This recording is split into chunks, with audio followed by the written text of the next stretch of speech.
What is up, everybody? Welcome to the Action Network podcast. I'm your host, Chris Raybon. This is our week 2 betting preview for the NFL. We'll talk sides, we'll talk totals, we'll talk props, we'll talk money line, dogs, touchdowns, and of course, build our Sunday six-pack of best bets with the help of my co-host, the Prime Minister of Degenerate Nation, the Prime Minister of carrying the Week 1 pod with a 3-0 six-pack. Good stuff. Stuck. How you feeling heading into week 2? Yeah, it could have been a monster week. It was good for the six-pack, but where was Mark Andrews? They scored 40 points. Mark Andrews has 1 target for 5 yards. If Cannon Shenanigans. got a million targets, but none near the red zone, I would have liked for him to get in the end zone. And then the Ravens losing cost me money. I was betting them live Yeah, money line same. early. I don't know how that happened, and then I don't know how the Falcons didn't cover. That was a great call by you. Plus 2.5 closes pick. They dominate the game and lose on flukes, fourth downs. They dropped like 4 Baker picks. So that was super annoying. They were probably the unluckiest team in the NFL last week, and they had injuries. And I will blame you for saying it doesn't matter that Mooney's out because Hodge then had a wide open touchdown that he just didn't look up for. No. That was. Oh yeah. It was hot, and that was after Penix probably his worst throw of the game to Casey Washington of all people, who played Yeah, like every snap after getting the starters treatment in preseason, which I thought was just like I thought he had like a phantom injury, and no, he was just actually being treated as like a I don't yeah, they still won that game. bogus. The Patriots Raiders total is annoying. Just I mean, there was like 700 yards in that game and no one could score. Um, but not sure it was the right side. But yeah, it was a nice weekend. Could have been really Yeah. good with a couple of breaks. Hopefully they come. I always say your NFL season, you can always tell if you're like going to have a great season or a poor season based on how fun it is. And it's those little games like the Falcons Bucks game. Like when things are going your way, Falcons, score that touchdown or they get a couple stops on fourth down, or the end of the game, they make that field goal, they win in overtime, but instead they miss it. And like those are the little things. The Ravens blowing that lead. There was some Oh bad my God, coaching. that made me sick. Yeah, Like that bad made me sick. coaching That all over that the just place. made me sick. I even had I had an under for the Monday night game. It's 17-6. And like heading into the fourth quarter, McCarthy can't do anything. And then I mean, honestly, a pick six probably hurt me, and then that just unraveled. So yeah, it was one of those weeks. But I mean, you got a Titans win, so The Titans covered, happy, baby. happy for you there. And like, what was Sean Payton doing, by the way? Uh, There was a lot Bo of Nix, heads. and you'll be proud of me because I know we've gone back and forth about Bo Nix. Turner wanted to put Bo Nix in our cash game lineup in the flex, and I was like, I don't put quarterbacks like Bo Nix in cash game lineups. And sure enough, he has a Bo Nix game. But like, what? Like fourth and 8, and you throw you call a deep shot to Marvin Mims, who like was uninvolved the whole game for some reason. It was Thank you, very Sean. odd. Very odd. Very yeah. That was fine. I mean, hey, finally, like that. You're owed about I want to say 10 more of those this season. So buckle up. But we'll get into our week 2 six-pack Thursday night football stuck. I know you wanted to give some quick thoughts on the Packers, who are favored by 3.5 with a total of 48.5 against the Commanders. Yeah, people said they wanted to hear quick thoughts on Thursday Night Football, so I always appreciate feedback. I make this 4, but I was impressed with Washington last week. Some of the older guys that they brought in, like how they contributed, but it was the Giants. So like I don't know how much of that was the Giants. The Packers, there's a lot of injury watch here. The offensive line, a couple guys on defense. How many snaps is Parsons going to go? Like, so there's a lot more injury questions, key injuries. Like the Packers could be without 2 starting offensive linemen. So I'm still monitoring injury reports too early. Like I would make it 4 at full strength. So would play the Packers at 3. But with some of the injuries, it might just be a pass for me. Yeah, I think that's your Cliff bias. Got extra point. This is a field goal game for me. I was impressed with the Packers. Even again, these guys just can't keep receivers healthy. It's like Kyle Shanahan with his football team. But Washington, well coached team. Had to work out some kinks in week 1, but they'll be better now. I like how they're using Debo. I like that they're kind of like the Packers are doing, they're being assertive, right? It's like Brian Robinson had a decent year last year. Now we're going to get we think this seventh rounder is better, and it paid off. So I think they made some good moves. I think they're a very good football team as well, and they'll get better as the season progresses. But so yeah, nothing for me there. But I would actually lean the other way at this number. But a lot of injuries. And one more thing, you got a quick announcement about a new show you're doing. Yeah, super fun show. It's NFL based, but it's looser. It's a little more fun. Doing it with Kendra Middleton, who we just brought on. She's great. Brandon Kravitz, who's the host, he's awesome. Talking the NFL a couple times a week. We'll do a recap show on Sunday, and also just having a little more fun. So it's a new favorite show. Check it out. It's I think you'll enjoy it. Give us a shot there. Leave a review if you can. But yeah, it's the new favorites. Check it out wherever you listen to podcasts. Yeah, and that's Tuesday, Thursday, Sunday. Yep. People can catch that. All right. Yeah, definitely check that out. Good stuff there. All right, 5-1. You're up. Nice sweep of the six pack in week one. Yeah, couldn't get anything to go my way. Got like closing line value, just didn't work out. But I'll try to be better this week. But you're up first. Where you going? All right, for my first pick of the week 2 Sunday six pack on what I'm deeming National Revenge Narrative Day. Chiefs Eagles Super Bowl rematch. Ben Johnson versus Lions. Joe Flacco going back to Baltimore on the 30-year anniversary. McCarthy Penix national title rematch. DK Metcalf versus the Seahawks. But for my first pick of the week 2 Sunday six pack, we're going back to the well, baby. We're going with the Tennessee Titans. Plus 5.5 against the Rams. I would shop around. It's in a dead zone right now. See if you can get a 6. I think some Rams money might come. But 5.5 is fine for me. Look, there are some injuries to note for the Rams. They might be without both of their guards, and that's important because that's how you get the Stafford. You have to get pressure. You have to get pressure up the middle, and the Titans are certainly capable of doing that. And they might be without Dotson, who's been so good the past couple years, who got hurt. I doubt he plays, high ankle. And Avila, not sure. He came back in because Dotson got hurt. I don't know if he'll go. We'll see. But the injury for the Titans watch is J.C. Latham, right tackle. He was bad last week, but his backup is also bad. That could collapse things. But so both offensive lines could be in trouble here. I think this might end up being a lower scoring game where points are at a premium, which makes the home dog a little bit more intriguing. By the way, 0-1 underdogs in week 2, 101, 75, and 4 against the spread since 2005, 57%. And Matt Stafford in his career is a road favorite of more than a field goal, 4-9 against the spread, 31%.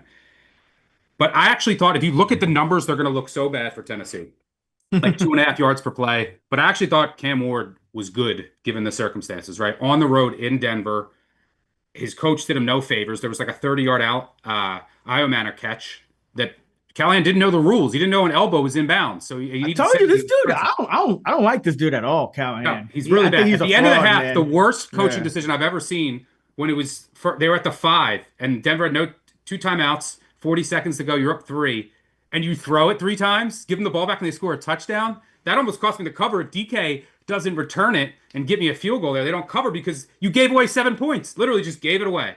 So, yeah, the coaching was really bad, but special teams were much better, significantly improved. The interior of the offensive line, much better. Skoronski played really well. And then you brought in Zeitler at the right guard spot. So tackle's still a little questionable. Dan Moore's an upgrade at left tackle. He had a bad game. But they were in Denver in altitude against one of the best defenses in the NFL, just with an offensive line injury. I thought Ward performed well. It was never going to be perfect. There were drops, but he was poised. He just looked poised. He didn't pull any Levises.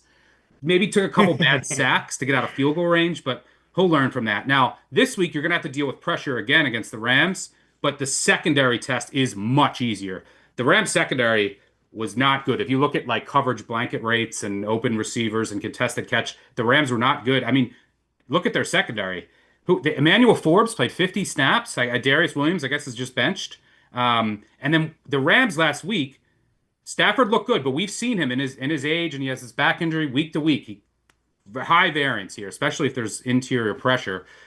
But I think that there's opportunities here for the Titans to move the ball through the air against a much easier test at home, against a much worse secondary. And I think this is a good test for Ward to get thrown into the fire in Denver. Rams also, if you want to go narrative street, have Eagles revenge on deck, maybe peeking ahead a little bit there. But yeah, I'm in on this Titans team being undervalued, and I was impressed with Ward, even though the offensive numbers were not good. Just don't give it to the other team.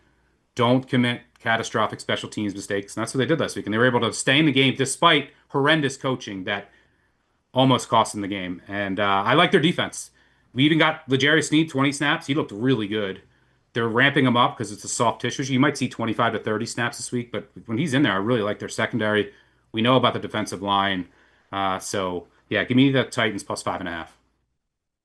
Yeah, I don't mind that at all. I think the Titans, I talked about it. I thought they had a really tough matchup and they survived and just eked out that cover last week despite the coaching. I do think they upgraded the talent on the team. And yeah, this Rams team, they're going to play a lot. I think they're going to play a lot of low scoring games this year. It's just, and like you said, Stafford week to week with the, him handling pressure. I thought at times last year he was great. Week one was kind of up and down, but the Rams kind of lucked out, forcing that fumble on a Wale late. That game could have gone differently as well. I know the Texans also had to change 3 offensive line positions before the game. So it was a mess. And then they had 2 more guys get hurt during the game. So that really helped them. But yeah, and Stafford statistically was one of the worst quarterbacks in the NFL against pressure last year. Yeah, he woke up late. He woke up I was impressed. He was better down the late. stretch. It was high variance, but just overall, his numbers when he was under pressure were bad. I mean, he doesn't move, so that makes sense. He's still able to angle throws and he has good pocket awareness. But if you can get up the middle, and that's where the 2 guard injuries could be big, there's little recourse for Stafford. Where are you going for yours? With my first pick, the second overall of the week number 2 Sunday 6-pack, going with the New York Jets. You're telling me to be responsible last week. I got to do it, man. I got to do it. Listen, I talked about last week why I like the Ravens, and I just don't think this Bills defense is very good, and that proved to be correct. Now, their offense is great. We know that. But one of the things I've noticed... Wait, I thought you said the Giants. Are you saying the Jets? Yeah, you're going Jets, baby. I think you said the Giants, or maybe I'm mishearing. No. I tried to. That was a joke. I was Are you going with that? I think you are going. You're going to end up going with the Jets. Oh, go ahead. I'm sorry. Sorry for interrupting. Tease. Yeah, no. We got to go with the Jets against the Bills. Home dog, plus 6.5 here. And one of the things that was most apparent to me, Stuck, and I'm curious actually if you thought the same. It's only 1 week. Things will get better, I'm sure. But Tanner Engstrand is kind of winning that, who is more important in Detroit thing over Ben Johnson and over Dan Campbell even. But I just thought watching the Bears, some of their concepts, some of their play designs is just kind of head scratching. Whereas watching the Jets, this is what I thought they just called a really good game plan for Justin Fields. I thought he looked the best he's ever looked. I like the routes they were using them. They were using a lot of routes where the receivers are, moving and crossers, things like that. Whereas over in Chicago, I mean, a lot of stop routes and just night and day. It's almost like there's more confidence in Fields, and he kind of rewarded it. So I kind of same kind of quarterback that gave the Bills defense fits last week. Obviously, no one's Lamar, but a guy who can move around, a guy who can throw on the run. And they're going to have, you still have Garrett Wilson, who I thought played really well. But most importantly, this Jets offensive line, the blocking schemes look much improved. Membo graded out as the number 1 tackle. Clean in PFF. slate, 26 pass pro snaps, no pressures, no hurries, no stacks. And he's going against Watt. Yeah. And I know the Jets lost in typical Jets fashion. So I don't think people realize how much of an improvement this offense was. And that's why I want to bet the Jets here is big home dogs. It's because we know the Bills are going to score points. I mean, you could have, we saw it last week. I mean, you shut them down you're not shutting the Bills down all game. So what you have to do on the other side to cover these numbers is you have to be able to score points. And I think the Jets can do it on this Bills defense. I think a lot of teams could do it on this. Yeah, Bills defense has issues. Right. And because, the linebacking core returned, but it was pretty much one of the worst in the league. Milano's not the same. Ed Oliver's really the only guy in the D line that's showing up at this point. I think that's going to take time with all the young guys. And you know, I guess Bosa had to play or two, but and then the secondary, you know, the corner situation is shaky with the injuries, and then the safety situation is bad. Right. Rapp is bad. Bishop's not ready yet. Yeah, and the Jets, they have, you know, their receiving core outside of Wilson could be better, but I think Taylor's only going to get better. They played him as a full, you know, every snap player. He does give them something up the seam over the middle to kind of attack the Bills, and you know, the Jets do have a number of tight ends. They can attack you that way, and that's one of the ways you attack the Bills. Weak linebackers, weak safeties. The Jets have 4 tight ends on the roster. They're one of those, you know, 1-2, 2-1 personnel type of teams. So the lack of secondary receivers is not going to hurt them as much. And most importantly, this is not just the same old Jets. Xavier Gipson, who, by the way, last time they played the Bills, or not the last time, but a couple years ago, they played the Bills on opening day. Gipson wins the game for him with a return touchdown. He fumbles and kind of, you could say, loses them the game last week. Cut. This is a new Jets culture here. So want to buy low on the Jets. Was very impressed with what I saw. Actually got them +3. So that was a win somehow, but still lost the total in catastrophic fashion last week. But that Pittsburgh Jet game, did not expect that, but did not expect the Jets offense to look as good as it did. And this Bills defense has issues. That wasn't just the Ravens. The Ravens just made it look like, I mean, it was just a video game.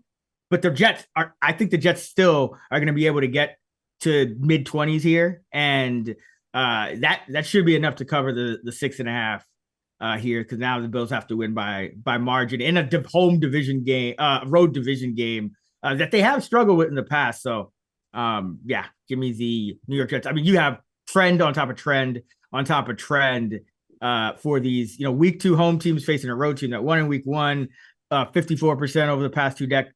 Week 2 dog off a loss against a favor that was a dog in the last game.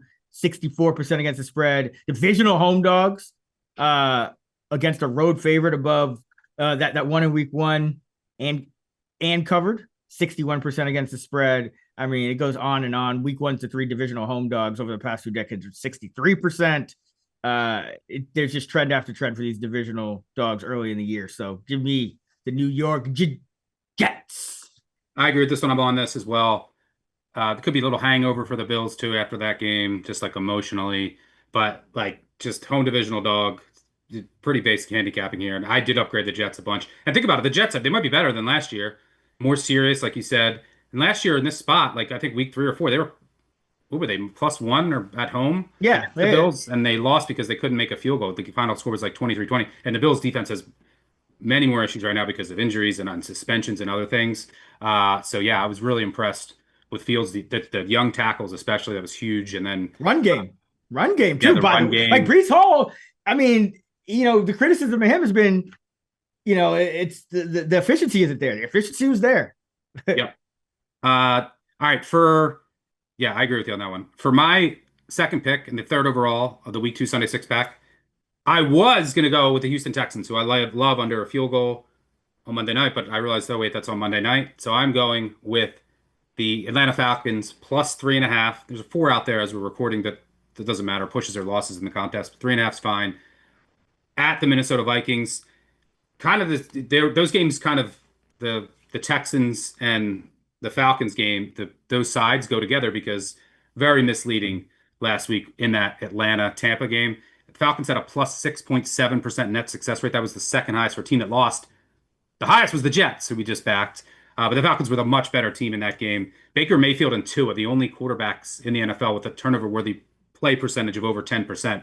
Baker just got really lucky. There was even a ball that went through Xavier Watts' hands on a touchdown. There was 2 other like drops of picks. And then there was 2 fourth downs. The Bucs went for it in their own territory and got it. The Falcons went for it at the 50 and couldn't get it. I could go on and on. They missed a kick. They had to play without Mooney, and then London gets hurt late.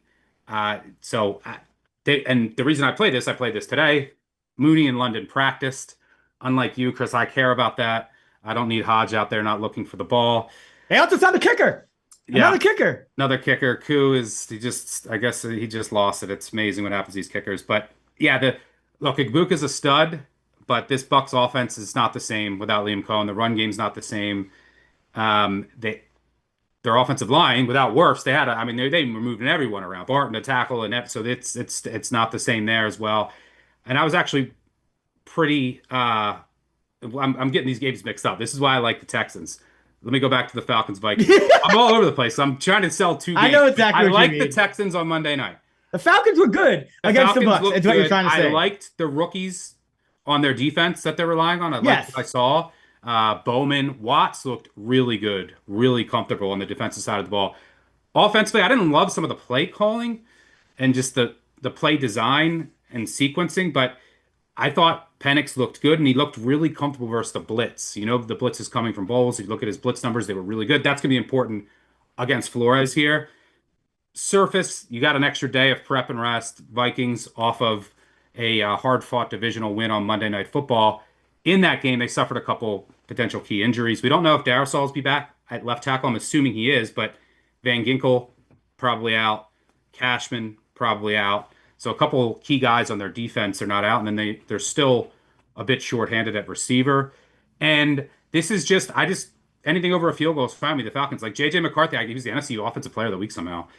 He he threw for like 140 yards. Yes, he composed himself, was impressive, but for the first 3 quarters of that game, he looked horrific. And he was playing a team that was down their top 2 corners, their best linebacker, and Quarterback. yeah, like so he still has a while to go here. So I thought that I was impressed with the Falcons, and I think they'll be right in this game. And this week we at least get over a field goal when they inevitably lose by 1, 2, or 3, as they always seem to Yeah. do. But he'll also see more zone this week than he did last week against the Bears, and McCarthy might just like lock in on Jefferson a bit too much and make a key mistake because Baker should have made a couple. Like their zones looked really good last week. So anything over a field goal here, I like. Give me the Falcons plus 3.5. Yeah, I'm on this as well. Anything over 3 and Younghoe Koo cannot hurt me. That's how I'm gonna look at it. That's what I'm gonna tell myself. But yeah, I think this Falcons team is improved, and it's because of the defense. And then getting Mooney back and London and potentially a different kicker. Parker Romo signed to compete with Koo. That you're just getting a lot of upside there. Even if, I think the Vikings may very well win by, like you said, 1, 2, or 3. The stage is set for NFL Week 2, and all bets that come with it. Now is the perfect time to upgrade to an Action Pro subscription. It's the only way to get real-time pick alerts from Stuckey, NFL prop master Sean Kerner, Brandon Anderson, Nick Giffen, myself, the entire Action team of experts, plus all the tools you need to turn a profit betting this season. And right now, new subscribers can get $20 off a year of Action Pro by visiting actionnetwork.com/pro and using code POD20. That's POD20. That's 20 cash off for the full year. So you'll be covered for the entire NFL season, college football, March Madness, baseball, the NBA, the WNBA. Don't wait. Visit actionnetwork.com/pro and use code POD20. That's POD20 to get $20 off a year of Action Pro. All right. For my second pick, the 4th overall of the week, 2 Sunday 6-pack, going with the New England Patriots plus 1.5 at the Miami Dolphins. And most of the offseason, I thought the Dolphins had lost the plot. Then I started to say, you know what? Maybe they were just kind of overplaying, kind of overplaying it with the injuries, and everyone seemed kind of healthy. They're going against the Colts. There's no way Tua and this team being healthy goes in there and loses to Daniel Jones. And oh my gosh, just a complete disaster on both sides of the ball. Tyreek Hill's already fuming in the first or second quarter. This Dolphins team is just a mess. I don't trust them to correct it. Sometimes you see just night and day, week 1 to week 2. And that could happen. But the fact that they came out in week 1 like that after we're already waiting for a correction the entire offseason, it didn't happen. And now you're going against a Mike Vrabel coached Patriot team that I think will be better in week 2. That I'm more confident that they will be better in week 2 than week 1. The Patriots played well enough to win that game against the Raiders. They're still a very mediocre team, but so is the Dolphins. And the Dolphins, more injuries on the offensive line for the Dolphins, more injuries in the secondary, which are their 2 weakest units. So give me the New England Patriots. Could get Christian Gonzalez back here, which would help. Don't think so. Yeah, probably could. You could, but probably not. But either way, Dolphins are just in a much worse position, I think, injury wise. With the Daniels going down, more injuries in the secondary. It's not looking good. Again, trends galore. Week 2 dogs off a loss against a favorite that was a dog last game. 64% over the past 2 decades. Week 2 dogs +6 or less. Off a straight up loss, 73-42 at 3 pushes, 63% over the past 2 decades. It goes on and on. Got about 8 trends saved in dogs and matchups of 0-1 teams, 53, 28, and 3, Yep. 65% since 2003. Yeah. Patriots, Browns, Giants, and Bears. That applies to this week. Dolphins are a mess. Their secondary is a mess. They have all these injuries from during camp now that they're relying on guys that they just brought in with a couple weeks ago. So what are they Anthony Weaver, the defense coordinator, is just blitzing. They don't trust anyone in the back end. They're just did they blitz 55 to 60% of the time, the highest rate in the league by far last week. Didn't work at all. They got nothing on the back end. Their offensive line is bad. Tua looked awful. They got nothing going. So the only side I could take in this is the Patriots. But every fiber of my being wants to bet both of these teams after what I saw last week. But I'd much rather bet. I don't want any part of the Dolphins. Patriots got some upsides still. They only used Henderson on 35% of the snaps. Butte, actually, we heard the kind of rumblings in the offseason. Looks like a revelation. May will only get better. I think that offense could be a lot better. And Vrabel, you got Vrabel as a dog here. And when the spread is within 2 touchdowns and he's a dog, anywhere between a pick and 14 points or a half a point and 14 points as a dog, he is 29, 22, and 2, ROI of almost 10%. So this is a spot you want Vrabel. I just trust him more. Dolphins, this is absolutely a team that it could just unravel very quickly. They just need to blow it up. McDaniel's out here saying today, they don't think Waller's probably going to play this whole year. It's a mess. What was that signing anyway? They try to change the culture, and I'm not knocking him for it. He was honest, but he said, "Hey, the Giants had me making a fullback lead block in the hole, and I decided this was time to call it quits." That's the guy you want to reset the. I just don't think they're on the same page with Greer, because he's like, "All right, I'm going to trade Jonnu," because I guess he didn't have, and he realized it's a big part of the offense. All right, we can take another veteran tight end and just turn him into Jonnu. No, Darren Waller is not the same thing as Jonnu. But yeah, give me the Patriots +1.5. I think that's the only way you can look. All right, for my 3rd pick and the 5th overall, the week 2 Sunday 6-pack, I'm going with the Kansas City Chiefs +1.5 against the Philadelphia Eagles. Keep this real simple. There's a lot of issues with the Chiefs. The back end of their secondary, their wide receivers. I assume Worthy's going to be out, or maybe they put a brace on him, but I assume he's not playing. And then Rashee Rice is suspended, so the weapons are not great. You have Travis Kelce, who's basically should have retired. So the weapons are not great here. Running attack is not great, but I'm trusting the Chiefs at home as a dog to get the Super Bowl revenge. We just bet the Falcons national title revenge. Now I'm going Super Bowl revenge. I'm just full on narrative street here. But Mahomes is a dog, 12-2-1 against the spread. 86% covering by almost a touchdown per game. I do have some questions about the Eagles after last week. Yeah. Offensive coordinator, this could be a Brian Johnson situation. The play calling looked horrific. There was no creativity. It was ugly. They easily could have lost that game to the Cowboys. I get that Carter was out and that hurt them. But the defense, I still have questions about the defense. Cornerback 2, a lot of the guys they lost in the defensive line. The safeties are beatable, attackable.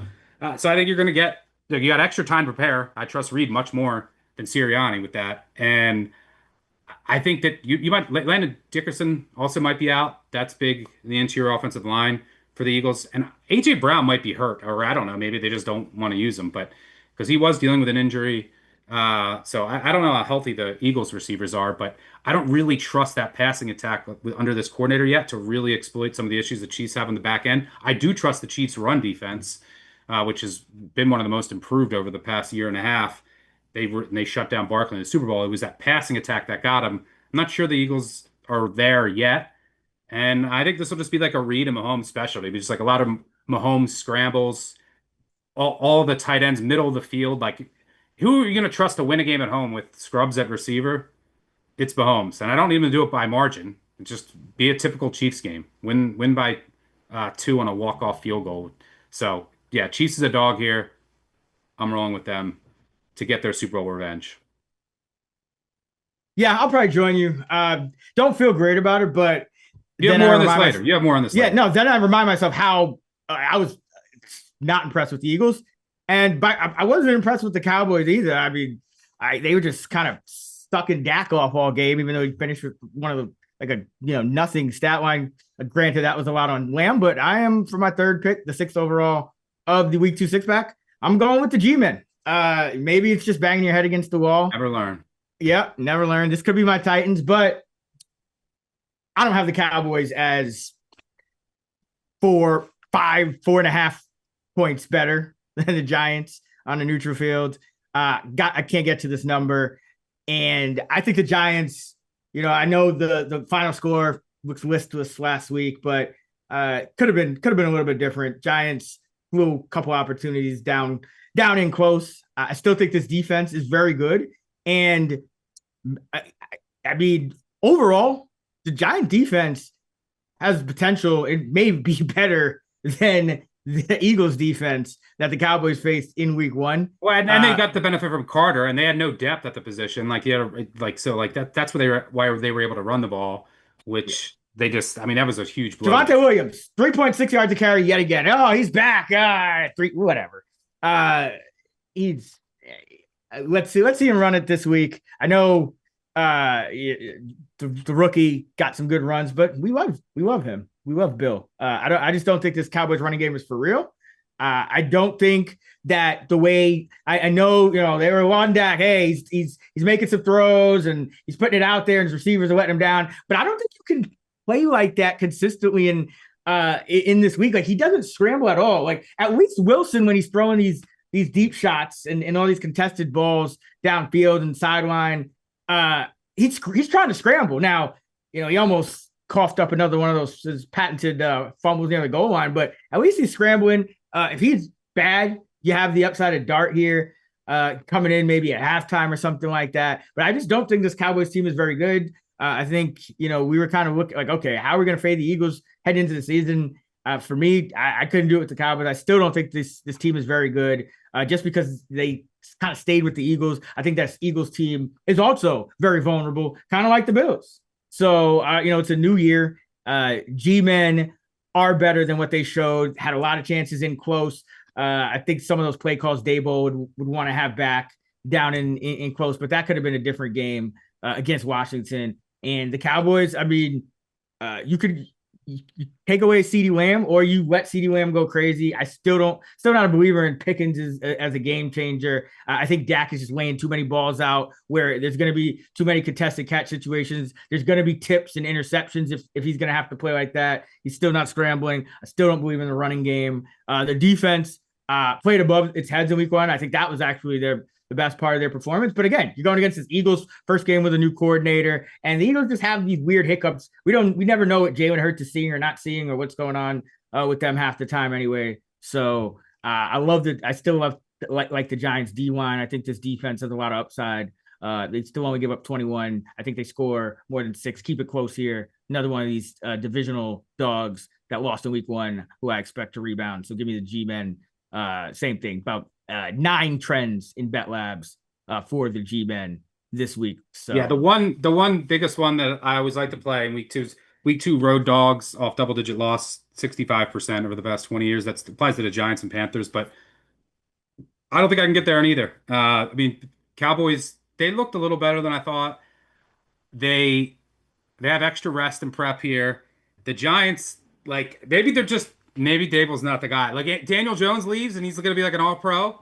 I get it's the Dolphins, but Barkley leaves. Like they can't even figure out the offensive line's still a mess. Andrew Thomas didn't practice again today.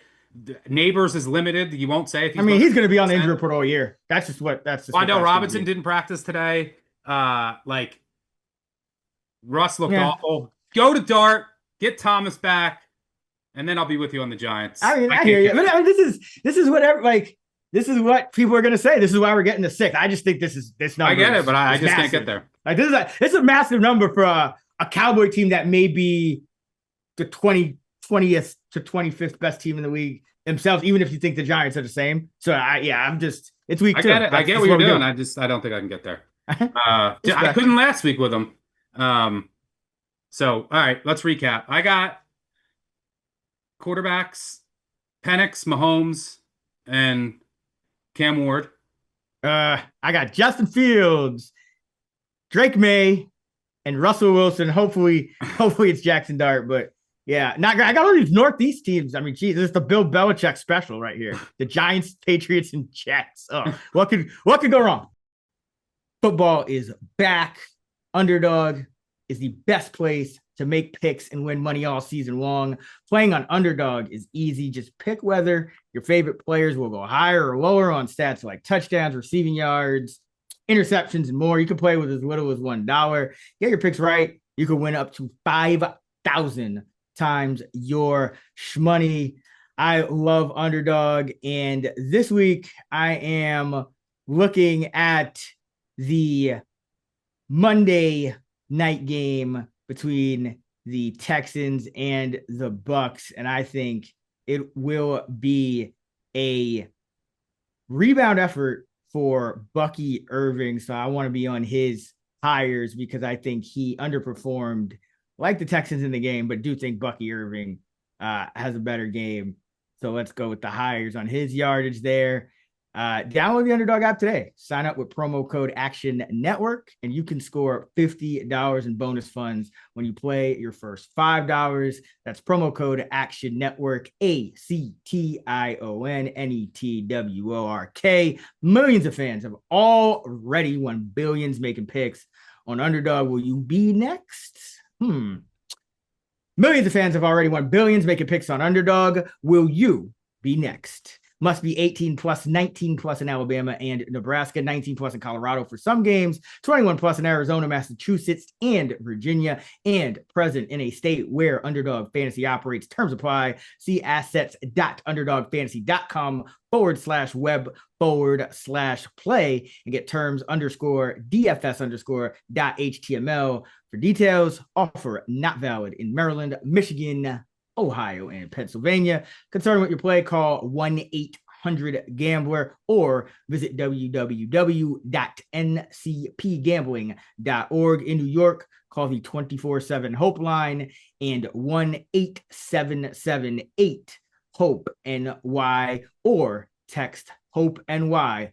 That's 467-369. All right, Stuck.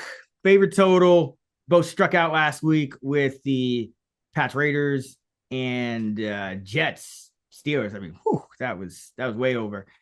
You went first, so I'll go first here. I'm going with the Jags Bengals over 48.5. Not buying that the Bengals defense is just fixed. It was still the Browns. They still are kind of getting things together. And there's still some very troubling signs, I think, for the Bengals. I mean, they just got gashed by rookies galore out of the backfield. Tight end. I think that Liam Cohen is that he's going to be able to kind of replicate some of that. I don't think the pressure, outside of Hines Allen for Jacksonville is really going to be there like it was on the interior last week with Myles Garrett for the Browns against Burrow. So I think he'll have more time to throw and get right game offensively, I think, for Cincinnati. And I still, Liam Cohen and the Jags put up 26 in the debut. I think it continues to improve, and they traded Bigsby, opened more snaps up for Tootin. He's explosive. Hunter's only scratching the surface. So I think this game, you get back to what you expect from Cincinnati and that Jacksonville defense. I know they're going to play Hunter a little more, but still, I think a ways to go for them. So over 48.5 for me, Jacksonville, Cincinnati. I initially wanted to bet this, but I don't know. I'm a little worried. I liked a lot of the coverages both new defensive coordinators were using, and like the Jags, like they should have done last year. They only went 12% man last week, and that's It was Bryce Young and Joe and I 40 know, year old but I'm Joe just saying Flacco. they went much more coverage. Yeah. Bengals went a ton of cover six. They didn't blitz at all. So my fear is twofold. Because on the surface, this makes a lot of sense. My fear is like just the Bengals in the first two games under Burrow every year, just they suck. But my fear is that Bengals going to go coverage heavy, not blitzing, and then there's just going to be long drives. And then the Bengals against zone heavy, a lot of coverage in the back. It's going to be Burrow dinking it Duncan just efficiently, and there's just going to be long drives. That's my concern. But on the surface, this is one of my first looks. This Uh, is uh, it is a concern. I was just gonna say, sorry to cut you off. I was just gonna say that like you also got to keep in mind though, this is where like those long drives a little bit less impactful to the totals because you're always your kicks are coming out to the 35 or kickoff returns are coming out to the 35 like field position. It's you get a long drive, but then you're right back there again. So like, how long are these drives really going to be when you only got to get like 60 yards to get back in the end zone? yeah, I am trying to be a little more conservative on totals early in the year until get more data on this. Fair. The field position was only up to like 30.2, which Yeah. is the highest ever in week one, but not by a ton compared to last year. There were a lot more returns, so there is more variance as far as the starting field position. Love the returners on both these teams, by the way. Tootin for the Jags and Jones for the Bengals. That could potentially help. But yeah, still trying to get more data there. My one of my thoughts for my total, my favorite total, I was thinking about Saints 49ers over once Mhm. it drops a bunch. So Purdy was just basically announced out. So I assume that line's going to come down and the total is going to come down. It's the 49ers have no players, but the Saints defense, Demario Davis, by the way, and Cam Jordan just don't age, I guess. I don't know. They're like 37. They played so well last week. But the Saints defense isn't great. The Saints offense, I thought, showed some things. They went really fast. Like, they were the fastest team in the league last, I think, by margin. About 11 personnel. Kellen Moore can still call an offense. So with Mac Jones, if this total gets low enough indoors, I might look the over. Two, like, good play callers. So we'll see. But I'm going to go with the Ravens Browns. I also thought about Seahawks Steelers under. Seahawks D is legit, but I need and like this Seahawks offense. I think they'll be able to run it a bit to like keep possession of the ball. Yeah. And Jury's then out on this. what? Like, I think the jury's out on the Steelers too. That. I mean, the Jets were great. I mean, we think it was the Jets, but I mean that still is concerning for the Steelers defense in week one. You know what Yeah, I mean? Like, I just got to see who's playing in the secondary for the Steelers. I got a couple injuries there, and they signed a couple guys, so it might mean that a couple guys are out. yeah. But they got Peppers, who I think can still play. But we'll see if Porter can go. Because, I mean, apparently Sam Darnold's just going to try to throw it to Jackson Smith the Jigba 70 times. Um, but I'm going to go with the Browns Ravens over 45. They're pretty clean injuries for both teams. Conklin, right tackle for Browns, and likely uh, for the Ravens still will probably be out. But, I mean, this is just too low for the Ravens. They're a juggernaut. I think the Browns defense is underrated coming into the year. They played well last week, but there's still holes at safety, linebacker.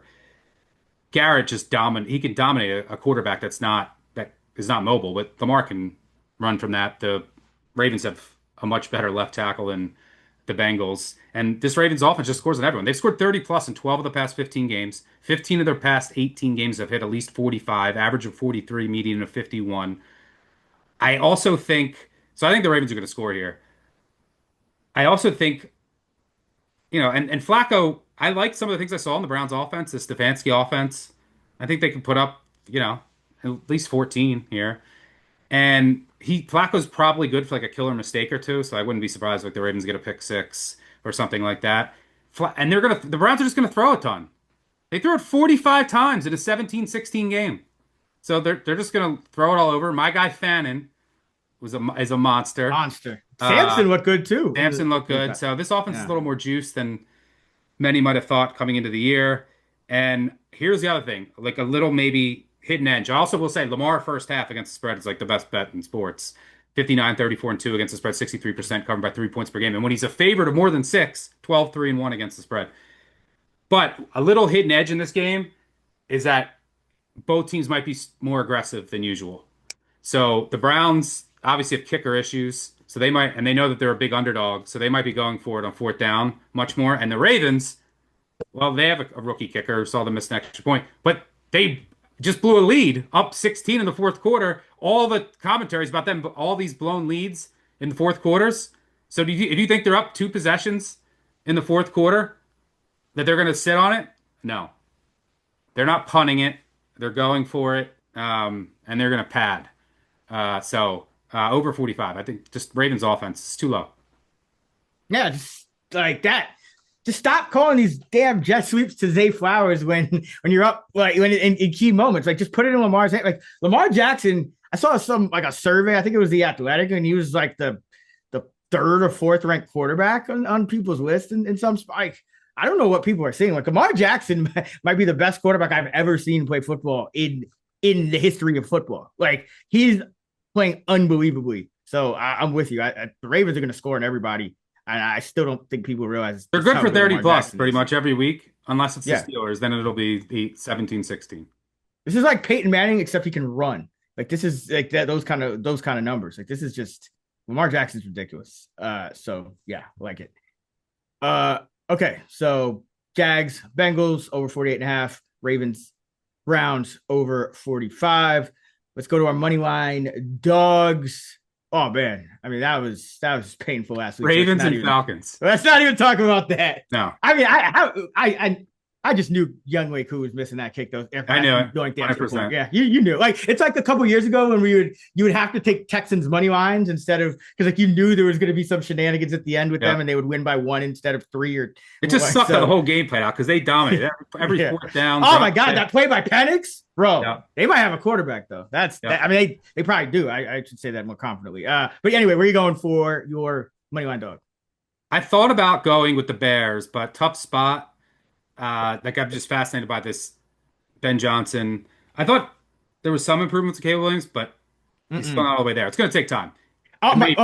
Jackson was horrible. The Jonah Jackson was terrible. I thought the run play design running was good. Terrible. So I wonder if like when guys become head coaches, and then we'll go back to what you're actually choosing. But when guys become head coaches, little things like that kind of get lost, like some of the details. And I just wonder if, Ben Johnson now having to do everything, some of those like run play designs and blocking schemes. And like, he's still, he's focusing on like some of the play calls and the sequencing, but I just thought some of the designs and the route designs were bad. And also just so many static routes that makes me think that he just doesn't trust Caleb Williams to throw the ball accurately on time.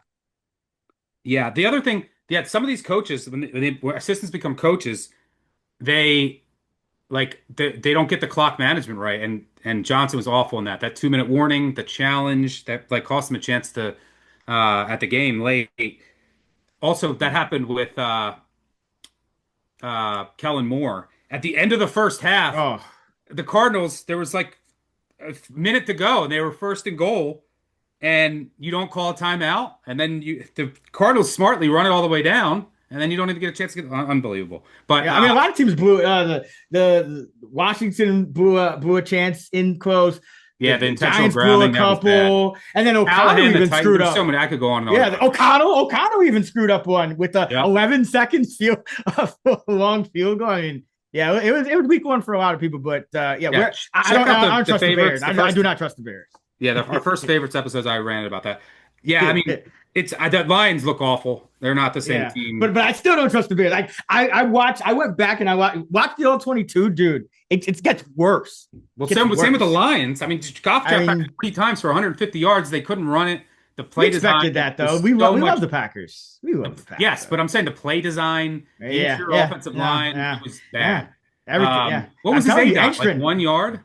Angstrom, bro. Angstrom's coming out the real winner in this because boy, the Jets look good as hell and like underlying the play, like everything there, nothing to criticize. Whereas, the Lions I'm gonna go. You know where I'm going. I'll go with the Colts. Yeah, okay, of course. Bo Nix, road favorite. What I saw last week. I mean, he might have been the worst back I saw last week. There was a couple picks. I dropped pick 6 by the way, with the Titans. That usually gets returned almost every time. He was bad. So the Colts look, Daniel Jones in this offense, he looked great. And the defense, that's like, Yeah. I think this will be a lower scoring game. The defense is improved. Look at the scheme differences. The Panthers are the new Colts, and the Panthers have to do it because they have no talent. They're just going to run cover three like 60% of the time. But the Colts, the scheme differences are dramatic, and then obviously their secondary is more talented. Defensive line is good. So yeah, Daniel Jones. If it wasn't a fluke, like part of this, that I'm like, all right, how much of this was the Dolphins? That's what you don't really know in week one. But yeah, I A think lot, but yeah, I think yeah, the Colts yeah, are worth it's a too shot. early in the season for this. The Broncos, now they're on the road. Like that last week, everything. You do worry about Daniel Jones against potentially the best defense in the league, but at Yeah, the and end of the pressure, day, under pressure. The Broncos offense still kind of ironing things out. Sean Payton still he wasn't happy how he called the game last week. So there's still some kinks to work out. Low scoring game, Revenge home narrative. dog. Colts Yeah. Broncos last year when I lost that bet because oh my God. Anthony Richardson, Bo Nix threw 3 picks, if I remember correctly, and still Anthony Richardson just like it was like a blowout somehow. Still They for the had that Broncos. pick six with like the receiver through it. Remember? Yeah, Jonathan yeah, Taylor dropped the ball going into the end zone. yeah, yeah. Oh, yeah. He put like a Deshaun They Jackson, were right? about to Yeah, blow him out. yeah, Unbelievable. yeah, So yeah. Colts revenge. Where are you going? Ah, man. I am. I told you I would be with you somehow with the Chiefs. So you already gave the stats, Mahomes dog. And I don't see the Chiefs going down 0-2. There's definitely some chinks in the armor. Last year, they got very lucky. This year, it was like they finally lost a one possession game. Yeah, that was another But country. This is the United States. right, yeah. And listen, Chiefs probably not as good as they were at their peak, especially with all these injuries. The Eagles, just an mass exodus on defense. I did not think that defense, outside of the linebackers, which the linebackers were great for the Eagles, but that defense, not the same. And the Chiefs, they'll find a way to get it done here against an Eagles team that, like you said, questions on offense, questions on defense. So give me KC plus 105. I also hard lean under here. Talk about two teams that if they're up, want to just run out the clock. Like Mahomes' second half unders are like the most profitable thing. The Eagles' second half unders are always good. If either of these teams are up, the whole second half, all they're going to want to do is run out the clock with like 12-minute drives. So strongly. Yeah. I thought about that. The one thing, Mahomes is making a point, like even with all the injuries, he's like, I'm still throwing it deep. Yeah, he was next throwing week. it downfield. It was nice to see. Yeah. Can we So get like Thornton? Can he have a game?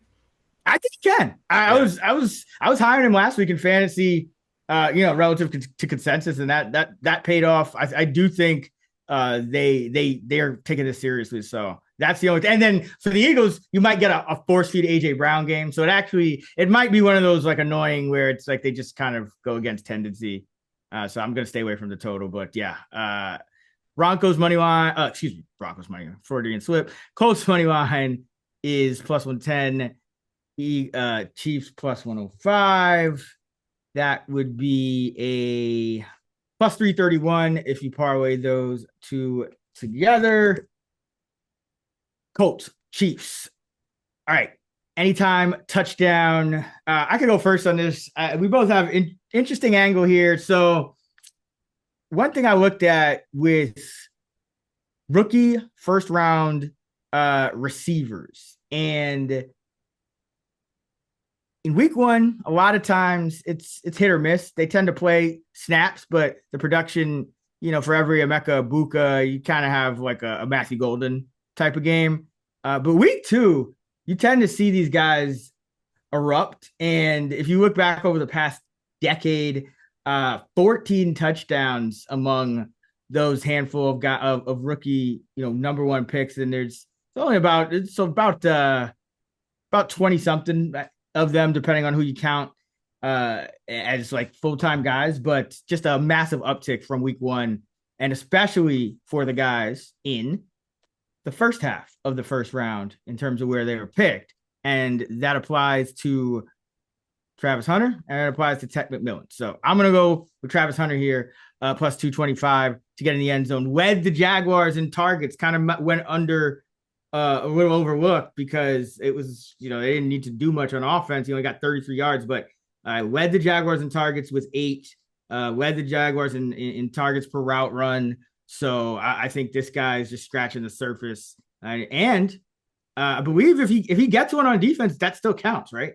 That still counts as at any time because it's not a passing touchdown. So that doesn't actually hurt us at all. So like Travis Hunter here, plus 225. And where you going? Oh, by the way, I forgot to mention with the Bears Lions, I'm monitoring to see. I think it's really important this week. Gordon, Johnson, Edwards, do they play? They're gonna have a walkthrough tonight. We'll know more, but that's gonna hurt them. Indoors where the lines Goff is much better. You can't be without all of your corners again. I'm gonna go. I'm piggybacking off of your. I wanted to take Fannin again, but I'm probably gonna bet Fannin on my own every week to score. But don't hate it. Piggybacking off of your thesis here, and I'm going to go with my guy. I loved him in college, Ted McMillan, against the Cardinals. I think the Cardinals will have success. I thought about the Panthers. The Cardinals didn't look great last week, but this is a bad, just running a ton of cover three against Kyler Murray and McBride probably is not going to end well. So I think that they're probably going to be playing from behind, throwing a lot, and Tet is going to have some opportunities here. So we'll go on your thesis: two rookie receivers in week 2, McMillan and Hunter. Yeah, this is usually when you start to see that eruption, and I thought both of them had pretty solid week ones. Although I will say, Will Johnson looked tremendous. Yeah. I mean, great value pick by the Cards, but we know how it goes. I mean, no, I'm not saying that's Panthers are going. The Panthers are probably going to dig themselves in a hole and have to throw it to Tet. No, I'm not saying he's going to. It's a reason not to bet it, but for their season long, like if Will Johnson hits, that's huge. Yeah, and I think the Panthers, like, they're one of those teams where it's like, every week they're going to be tempting. I don't want to bet them. I need. It's more. Like maybe that's you with the Giants, but for me, it's the Panthers. I'm with you, the Panthers for now, and especially like we don't know the left tackle. The receivers were supposed to be a strength. Trade Thielen, Coker to the IR. So like your receivers now are even side of McMillan. It's like Bryce is no bueno. And Bryce looked lost. His footwork was bad last week. It looked like he regressed. So I got to see more before Panthers and I came into the year high in the Bears and I was just dismayed. So Bears are also another one just hands off for me. I gotta actually see it with Benny. But I just real curious, real quick. Ted McMillan, a lot of comparisons to another guy who kind of was a little bit polarizing, Drake London. How did those two guys compare long term? Like, does Tet kind of reach those same heights, assuming he gets a better quarterback play, or it's like how does he compare to Drake London overall as a prospect? I think they're pretty similar. It's just, is he going to have the quarterback play? As far as skill sets, I think it's pretty similar. I think he has a lot of promise. Two tiny little quarterbacks facing off. What a cute game. Cardinals Panthers. All right. Let's see. Plus 175 and maybe like the shortest in like the last 20 years. Yeah. Hey, I mean, in week 1 we had, I don't know if this is official, but I would almost guarantee it is the most combined time lost to weather delays. We had like an hour plus in the Eagles game, an hour plus in the Panthers game, and then there's a few minutes in that Denver game too somehow. So that was kind of nuts. The shortest modern NFL quarterback matchup was Kyler Murray, Bryce Young last year. Yeah. That was a game the Panthers was Panthers a walk-off Cuba. Yeah. So I don't think they're accurate this year. Ted Marchibroda in 1956 versus Eddie LeBaron was the shortest one pre-Super Bowl. But anyway, plus 794, McMillan, Hunter, 2 rookies. These first round picks tend to go off in week 2. 2 touchdowns are in play as well if you want to get even more along with the odds. Jill, Gallant, Kerner, and I will be back on this channel on Friday with the touchdown show. But before we get out of here, gotta run it back with Survivor. Where are you going? You had the Cards in week 1. I had the Eagles because just didn't really see any spots where I wanted to use them. Kind of down on them this year. So they scraped the win, and the Cardinals got one against the Saints. Where are you going week 2? Like I said, I'm going bigger contest. Gonna be riskier. Not gonna go with the crowd. I'm going with the Texans. Ooh, spicy. That's a spicy one. Okay. Well, I mean, I'm going with the Ravens. So, but it's not just because it's like, okay, they're the biggest favorite. It's more so the Ravens I like, but when you look at their schedule, lot of tough games. This is why we thought the Bills probably have a good shot at the number 1 seed. So the Ravens, their other game against the Browns is on the road. They also face, like I think it's the Jets at home, like teams that could be better than we thought entering the season. So not too many spots I see that I love the Ravens at going forward, even though love them as a football team. So yeah, going with them here. So you got Texans, I got Ravens. See how that goes. Week 2 Survivor. That's a wrap for us. Thank you for listening. All season long, you can hear me and Kerner talking fantasy, player projections, DFS on the Fantasy Flex podcast. And already mentioned, we'll be on this channel for the Touchdown Show Friday. Also, be sure to check out Stuck on the all new Favorites podcast Tuesday, Thursday, Sunday.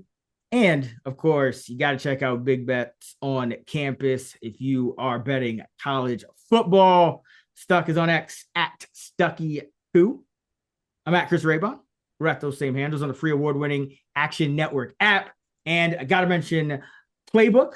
Follow Playbook on X. It's an AI chat bot that we built that if you screenshot any bet that you see, for example, that Stucker taking the Action app, or you could even just write a bet in or screenshot a bet anywhere on the internet, and at Playbook, it will build you a loaded bet slip. If you write the sports book that you want, it will load up that sports book as well for a bet slip, so you can bet it instantly. It's really cool. So go follow Playbook on X as well.